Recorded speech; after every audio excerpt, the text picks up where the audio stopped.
Asik. Assalamualaikum warahmatullahi wabarakatuh. Selamat siang, salam sejahtera untuk kita semua. Bismillah, alhamdulillah, la haula wala quwata illa billah. Ma'lum yang saya hormati Kepala Dinas Pendidikan Kabupaten Cirebon Pak Romanto, beserta jajaran yang saya hormati dari unsur Forkopimda, Pak Camat, Pak Kapolsek, Pak Dalil yang saya hormati, dari Korwil dan KKS yang saya hormati, para kepala sekolah baik itu TK, SD, SMP, sekecamatan Gresik. Hadirin undangan yang berbahagia, pertama-tama marilah kita panjatkan puji dan syukur kehadirat Allah Subhanahu wa Ta'ala di sore hari, di siang hari ini saya bisa bersilaturahmi dengan para guru, para kepala sekolah sekecamatan Gresik ini. Salawat serta salam tak lupa kita sambungkan kepada junjungan Nabi kita Nabi besar Muhammad Sallallahu Alaihi Wasallam, pada keluarganya, para sahabatnya, dan kepada seluruh umatnya. Hadirin yang berbahagia, pada saat sekarang kita masih dalam suasana Idul Fitri, bulan Syawal. Maka kami atas nama pribadi dan pemerintah Kabupaten Cirebon mengucapkan taqabbalallahu minna wa minkum syamana wa syamakum minal aidin wal faidin, mohon maaf lahir dan batin. Hadirin yang berbahagia, bahwa tadi disebutkan oleh Pak Kepala Dinas bahwa kami memang di dalam tugas saya sebagai Bupati banyak mengangkat dari P3K, kesehatan, dan juga dari pendidikan. Kami mempunyai visi yang jauh ke depan. Karena apa? Karena kita membangun manusia ini yang perlu paling dasar ini adalah keilmuan. Jadi keilmuan itu paling yang mendasar. Bahkan kata Rasulullah, barang siapa yang menghendaki dunia, waman arada dunya falibilmi waman akhirata falibilmi waman aradahuma falibilmi. Barang siapa yang menghendaki dunia harus dengan ilmu, yang menghendaki akhirat pun harus dengan ilmu, yang menghendaki keduanya pun harus dengan ilmu. Bahkan banyak sekali tentang masalah keilmuan di dalam Quran dan hadis, dan ilmu tidak lepas daripada para guru dan di pendidikan. Maka itulah kami dasar ini, kami pendidikan itu ingin diutamakan. Tapi saya minta, di samping saya mengangkat, tapi saya minta kedisiplinan para guru-guru ini untuk bisa membina masyarakat dan juga anak-anak untuk ke depannya. Karena Indonesia ini adalah negara sudah terbuka. Masalah kita hidup di dalam dunia kebebasan, dunia globalisasi. Maka ilmu itu mempunyai paling punya peran penting. Bahkan kita pun di dalam dulu pun peran ilmu itu paling utama. Contoh misalkan Indonesia dulu itu bukan mayoritas Islam, tapi menjadi mayoritas Islam tanpa ada pertumpahan darah. Karena Pak, ulama-ulama dulu ilmunya luas, maka kearifan lokal itu ditampung. Nah, ditampung, tidak harus pakai jubah kan. Oh, senangnya pakai sarung. Bahkan kita pakai peci ini, pakai ini. Nah, tapi filosofi daerah itu lalu dijadikan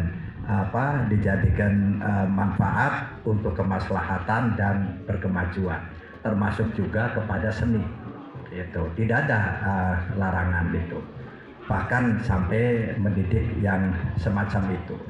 Nah, itulah keilmuan ini. Bahkan di dalam sejarah keilmuan berdampak terhadap budaya dan juga berdampak dalam kemajuan. Ibu dan Bapak, sekarang ini kita lagi memperingati 1 Syawal. Kita ini ada halal bihalal dan juga ada memperingati Hari Kartini. Nah, Ibu tahu nggak sejarah halal bihalal? Ada yang tahu nggak sejarah halal bihalal? Kalau kita lihat di dalam Islam, Quran hadis nggak ada halal bihalal. Adanya di Indonesia. Kalau kita tanya orang Arab tentang halal bihalal, bingung.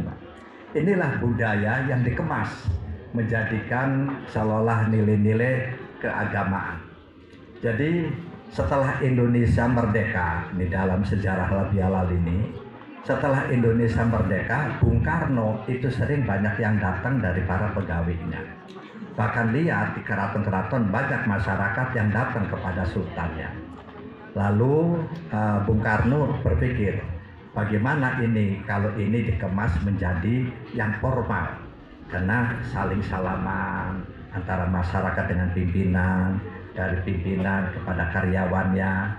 Lalu Bung Karno khawatir kalau halal bihalal yang dikemas ini lalu tidak sesuai dengan nilai-nilai keagamaan, khawatir menjadi masalah. Maka Bung Karno ini bersilaturahmi kepada tokoh, yaitu Wahab Hasbullah yang mendirikan NU, gitu, yang dulu mendirikan NU. Nah ini Bung Karno bersilaturahmi, ya Pak Kiai, ini budaya kita ini gini, bahkan kita di istana ini bagaimana kita laksanakan.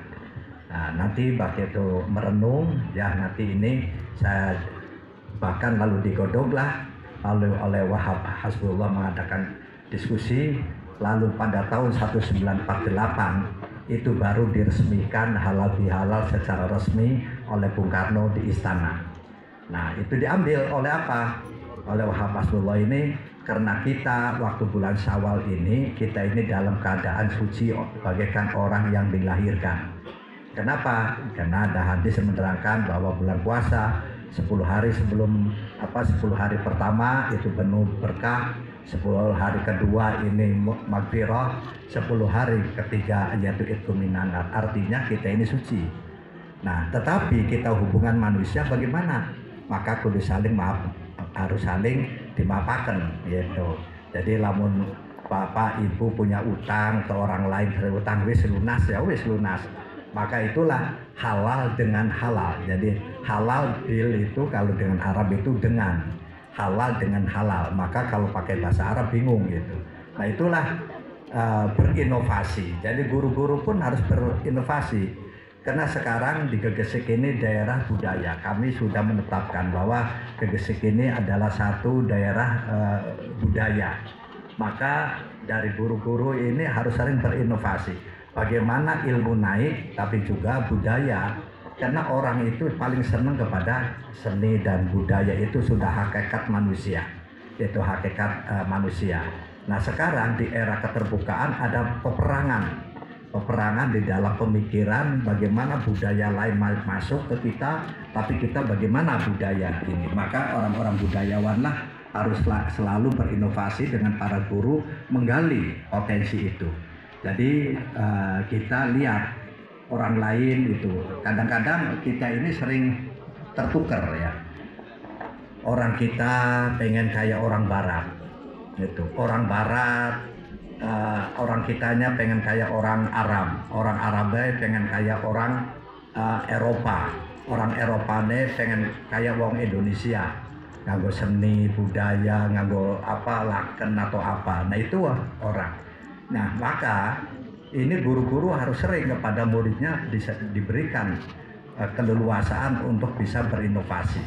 Sebab sekarang ini ada kurikulum merdeka. Kurikulum merdeka itu adalah guru tidak bisa harus ke anak itu harus seperti kita, tapi kita harus membimbing ke anak harus bisa berinovasi. Nah, tetapi harus ada koridornya. Sebab orang ini kita mempunyai karakter.